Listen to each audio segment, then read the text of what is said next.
किसान भाइयों बहनों नमस्कार, स्वागत है आप सभी का कार्यक्रम खेत खलिहान के आज के अंक में। मैं हूं आपके साथ ज्योत्सना वाहल। खेत खलिहान एक ऐसा कार्यक्रम है जिसमें हम आपको खेती किसानी के संबंध में तमाम खास जानकारियां देते हैं। अपने आज के कार्यक्रम के इस अंक में हम आपको जानकारी देने वाले हैं भूमि सुधार के लिए वर्मी कल्चर की भूमिका के बारे में, और साथ ही आपको जानकारी देंगे धान में सूत्रकृमि प्रबंधन की। तो इन तमाम जानकारियों के साथ आइए शुरू करते हैं हमारा आज का कार्यक्रम खेत खलिहान। रसायनों के लगातार उपयोग से हमारी मिट्टी की सेहत खराब होती जा रही है। मिट्टी की सेहत में सुधार प्राप्त करने के लिए और अपनी फसलों की अच्छी उपज प्राप्त करने के लिए हमें वर्मी कल्चर की भूमिका को जानना होगा। आइए कार्यक्रम के पहले भाग में आपको इसी के बारे में जानकारी दें।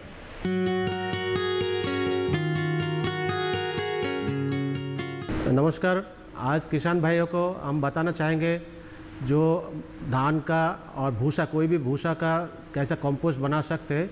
एक समृद्ध जो कंपोस्ट बोलता है उसको, वो बनाने का विधि हम आपको बताएंगे।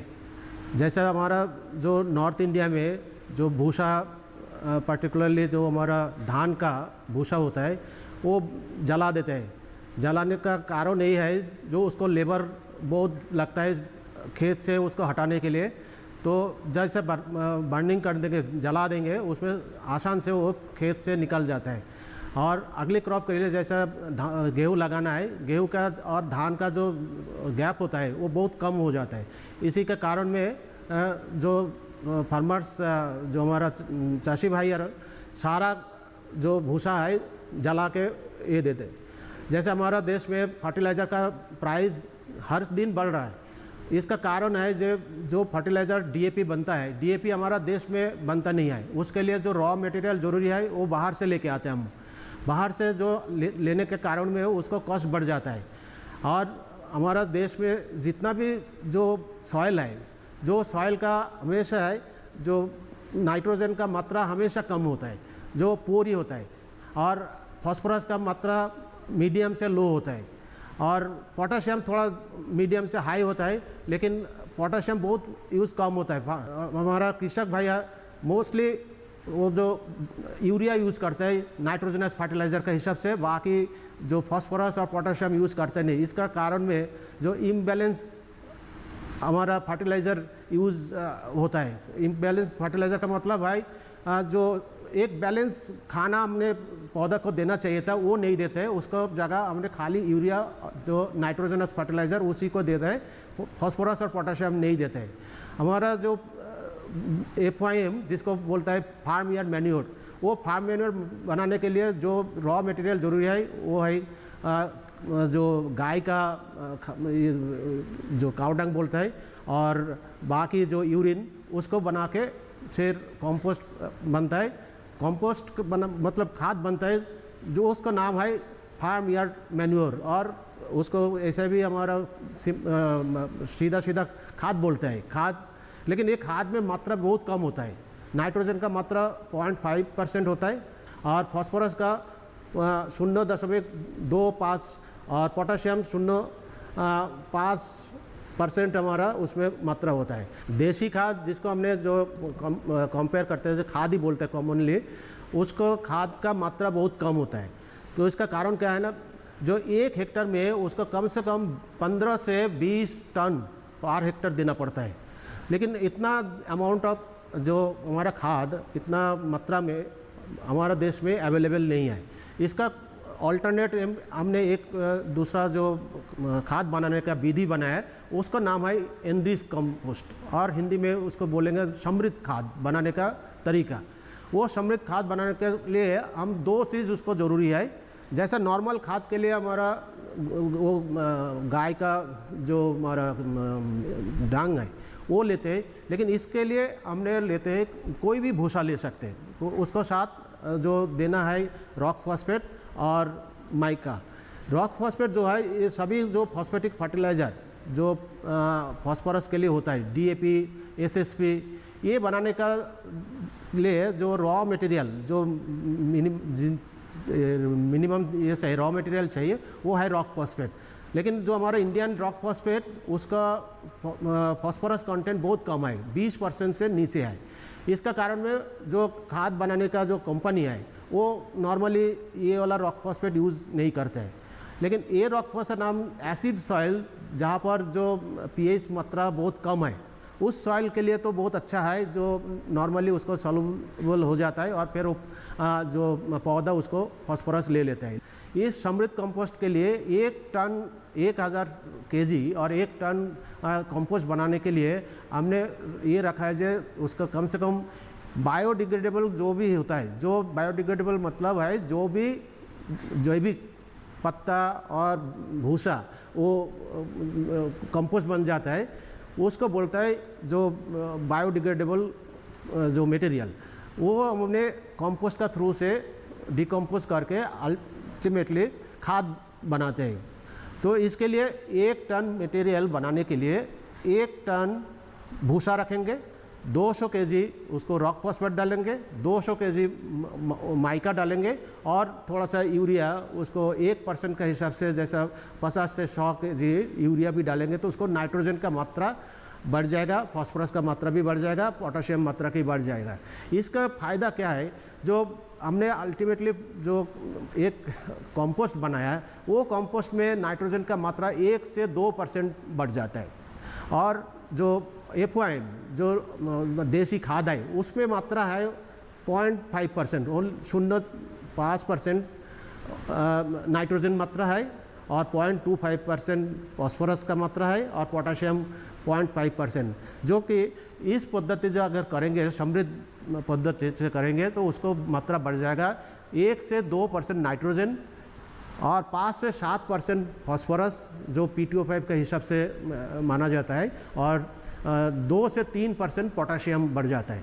इसका कारण में जहाँ पर जो कृषक भाइयों के लिए 20 टन कंपोस्ट जरूरी था और खाद जरूरी था, इस मटेरियल अगर यूज़ करेंगे तो उसको जगह 3 से 5 टन, ज़्यादा से ज़्यादा 5 टन मटेरियल अगर यूज़ करेंगे 1 हेक्टेयर के लिए, वो पूरा काम 20 टन का और 25 टन का हिसाब से जो देसी खाद डालेंगे उसको बराबर है। और भी एक इम्पॉर्टेंट जो ज़रूरी है वो है कार्बन।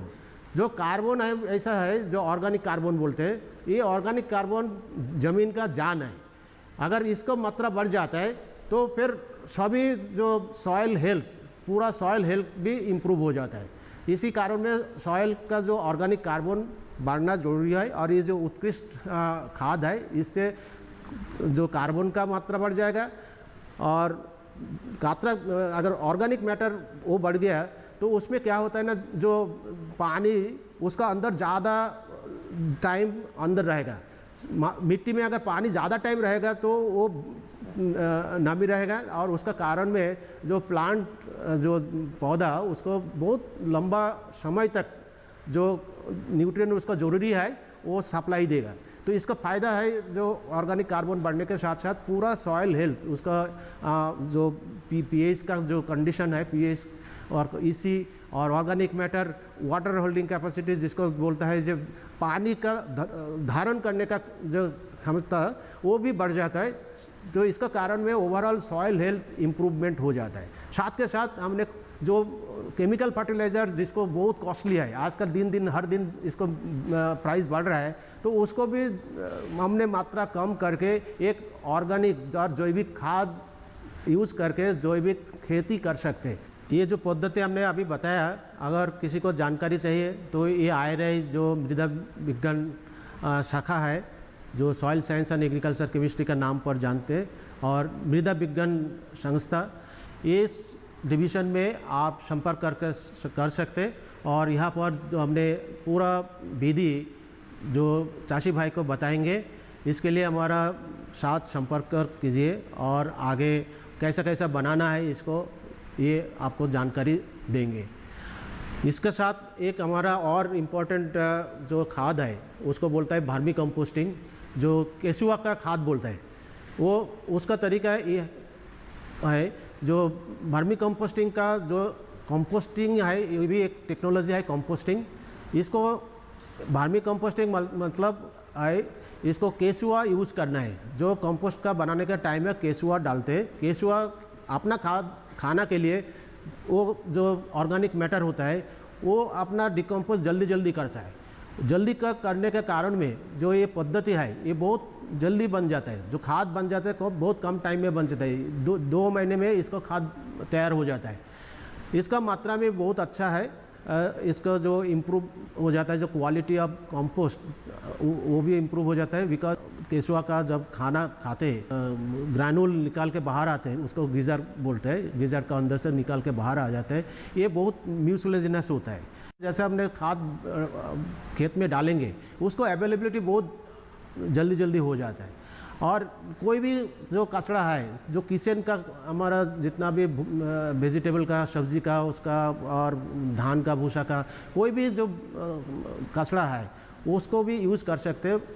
और साथ के साथ इसको केचुआ का ये बनाने का तरीका ऐसा है। एक का हमने कंपोस्ट का जो पीट बोलता है, कंपोस्ट का एक ट्रेंच बना के, जैसा 2 metre by 1 metre by 1 metre, जैसा 2 मीटर लंबाई है, 1 मीटर चौड़ा और 1 मीटर उसको डेप्थ, ऐसा एक ट्रेंच बनाना है। ट्रेंच बनाने के बाद उसको नीचे सबसे पहले वो हमने कोई ईंट का टुकड़ा उसको ज़मीन में डालते और फिर एक सॉइल का लेयर डालते, जो लोमी सॉइल होना ज़रूरी है। फिर हमने केचुआ डालते हैं। इस 2 metre by 1 metre by 1 metre के लिए 100 जो स्पीसीज केचुआ का स्पीसीज है, प्रजाति है, वो डालते हैं। जो केचुआ जिस लोकेलिटी में मिलता है वही केचुआ डालेंगे तो ये जो खाद बनने में जल्दी हो जाता है। तो ऐसा जो सबसे जो बढ़िया जो हमारा केचुआ का प्रजाति है वो है आइसिना फोएटिडा। ये बहुत इम्पॉर्टेंट है हमारा इंडिया में और इसी को ज़्यादा यूज़ होता है। तो एक जो ट्रेंच हम बनाते हैं 2 metre by 1 metre by 1 metre का, उसके लिए 100 केचुआ बहुत, उसके लिए हमने एक लेयर का जो भूसा डालते हैं, फिर एक लेयर का भूसा डालने के बाद थोड़ा सा गोबर का खाद उसमें डालते हैं, फिर एक लेयर उसको भूसा डालते हैं। ऐसा करके 1 मीटर हाइट जो हमने डेप्थ है घेरा है उसको हमने लेयर वाइज कंपोस्टिंग बनाते हैं। और केचुआ सबसे पहले नीचे डालते हैं, फिर उसको ऑप्टिमम जो मॉइस्चर डालना है, जो पानी डालते हैं, पानी डालने के कारण ये है जो उसमें नमी होना चाहिए, नहीं तो ज़्यादा सूखा हो जाएगा तो वो केचुआ भाग जाएगा वहाँ से। इसीलिए 50 से 60% मॉइस्चर होना ज़रूरी है। और जो pH का मात्रा भी वो 7 के आसपास होना चाहिए, उसमें 7 के आसपास 6 से 7 तक होगा तो वो सबसे बढ़िया है। उसके लिए हमने pH का मेंटेन करना जरूरी है। और ज़्यादा टेम्परेचर भी ज़्यादा नहीं होता, तापमात्रा ज़्यादा से ज़्यादा 30 तक होना चाहिए, 30 डिग्री सेंटीग्रेड टेम्परेचर होना चाहिए। तो इसका नाम वर्मी कंपोस्ट बोलता है।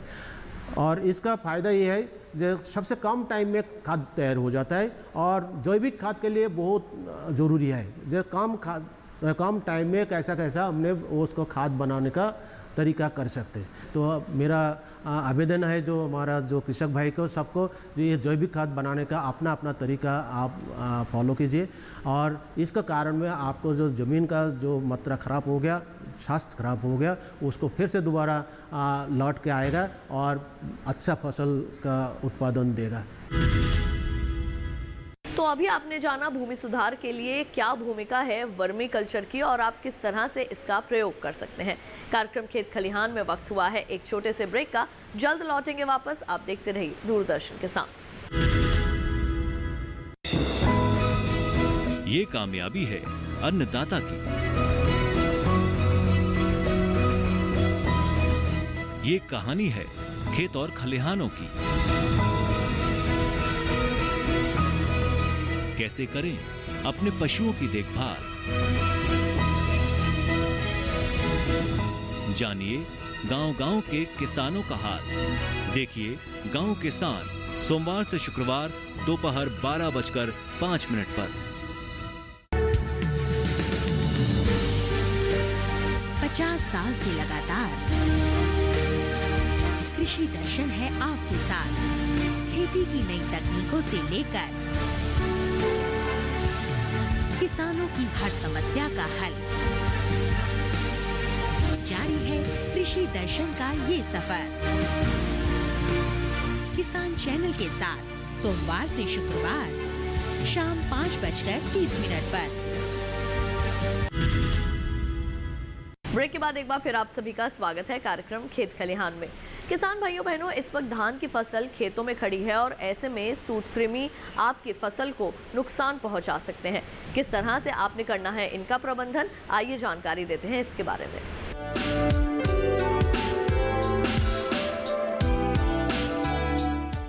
आज का जो चर्चा का विषय है वो है जड़ गांठ रोग, जो कि धान के फसल में देखा गया है, उसका हम प्रबंधन कैसे करें।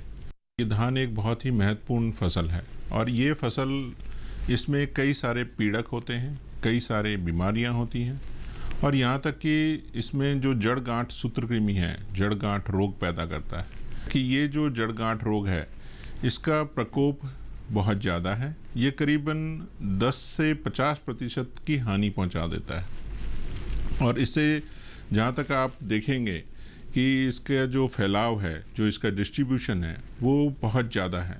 ज़्यादा अगर हम बात करेंगे तो ये उत्तर भारत या दक्षिणी भारत या पूर्वोत्तर भारत तक भी पाया जाता है। मतलब कि आप जम्मू कश्मीर से लेकर पंजाब, हरियाणा, यहाँ तक कि आप ये देख सकते हैं कि पूर्वोत्तर राज्य जितने आसाम हैं और पश्चिम बंगाल है, यहाँ तक कि बिहार, फिर जो उत्तर प्रदेश है उसमें भी पाया गया है, मध्य प्रदेश में भी पाया गया है और हमने शोध के तरीके से हमने ये भी जाना है कि हम इसकी रोकथाम किस तरीके से करें। जब हम बात करें अपने जो इसके लक्षण जो होते हैं, इससे लक्षण जो बहुत महत्वपूर्ण लक्षण है वो है जड़ गांठ। जैसा कि इसके नाम से पता लगता है कि जड़ गांठ एक प्रमुख रोग है।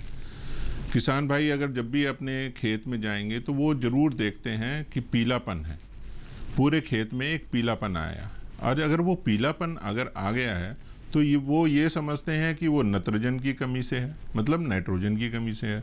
वो बात करते हैं भाई KVK के जो वैज्ञानिक हैं उनसे जाके बात करते हैं तो वो आके बताते हैं जी आप नाइट्रोजन का छिड़काव, यूरिया का छिड़काव कर दें। तो ये हो जाता है कि ब्लाइंड एप्लीकेशन करना।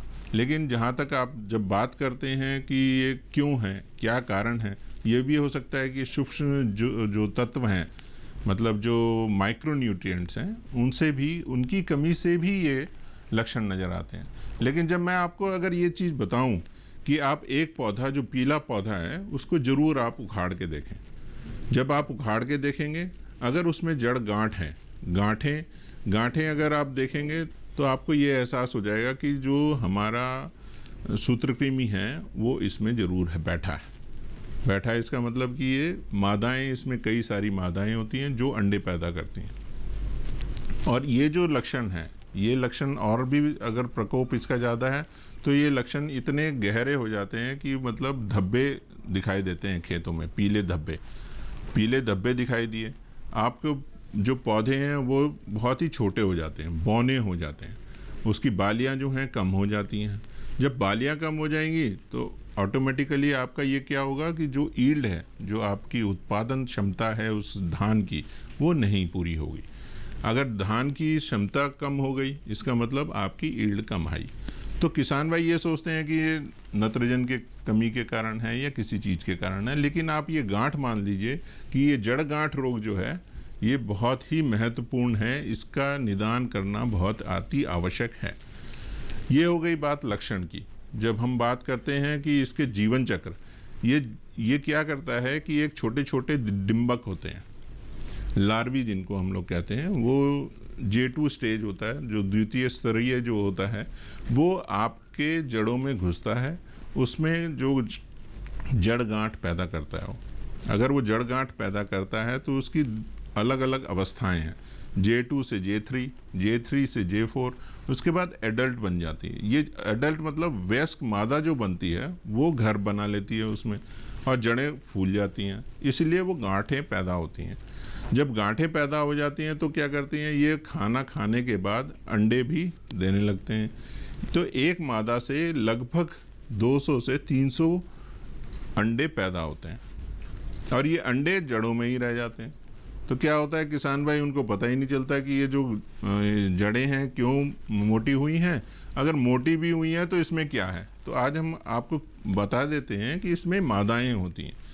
और जब पूरे फसल चक्र की आप बात करें तो गेहूं धान दोनों में ये नेमेटोड पाया जाता है, सूत्रकृमि। अगर ये दोनों में पाया जाता है, इसका मतलब ये हुआ कि आपकी जो जनरेशन है, 4 जनरेशन कंप्लीट होती है एक में। अगर 4 जनरेशन कंप्लीट होती है तो इसका मतलब ये हुआ कि आपका पूरा का पूरा क्षेत्र उससे नेमेटोड से प्रभावित हो सकता है। इसका मतलब 1 से 200 अंडे, 200 से 200, अगर आप गुना करते चले जाएंगे तो करीबन आपके पास एक मादा से 600 लाख अंडे पैदा होंगे एक जनरेशन में। मतलब कि पूरे धान की फसल जब कटाई हो जाती है तो आपके पास 600 लाख अंडे आएंगे। तो आप ये सोच सकते हैं कि उससे कितनी बड़ी हानि हो सकती है आपके खेत में। अब हम इसके प्रबंधन की बात करें तो आज जो अवस्था है पौधे की, जो इस समय देखा जाए तो अभी बालियां आने लगी हैं, कुछ क्षेत्रों में बालियां आ चुकी हैं, और अगर वो पीले पौधे हैं भी तो आप उसे उखाड़ के देख लें। अगर जड़ गांठ है तो उसमें कार्बोफिरॉन जो एक दवाई है, वो लाल दवा के नाम से दानेदार होती है, कार्बोफिरॉन 3G फुराडान के नाम से आती है, उसका छिड़काव करीब 1 किलोग्राम सक्रिय तत्व प्रति हेक्टेयर के हिसाब से उसको करें। इसका मतलब ये हुआ कि 35 किलोग्राम प्रति हेक्टेयर या 12 से 15 किलोग्राम प्रति एकड़ के हिसाब से उसको डालें। तो ये तो बात हुई कि दवाई डालने की, लेकिन आप ये ज़रूर ध्यान दें कि खरपतवार नियंत्रण का बहुत ज़रूरी, क्योंकि खरपतवार अगर नियंत्रण नहीं करेंगे तो उसको आपके लिए बड़ी परेशानी होनी है। क्योंकि ये जितने भी खरपतवार जो कि गेहूं और धान में होते हैं उसमें भी पाया जाता है, उसमें भी मल्टीप्लाई करता है, उसमें भी जनरेशन तैयार होती है।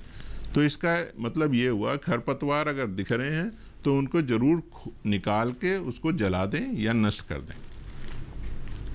अगर हम ये बात ये कहते हैं तो इसका मतलब निराई गुड़ाई सही समय पे, पानी, मतलब पानी अगर भरा रहेगा खेतों में तो ये इसकी निजात आप पा सकते हैं। मतलब अगर आपने कभी सुखा दिया खेत, फिर कभी पानी भर दिया, फिर सुखा दिया, फिर पानी भर दिया, तो ये अति आवश्यक है कि आप उसमें पानी, मतलब इसको जलमग्न रखने धान को।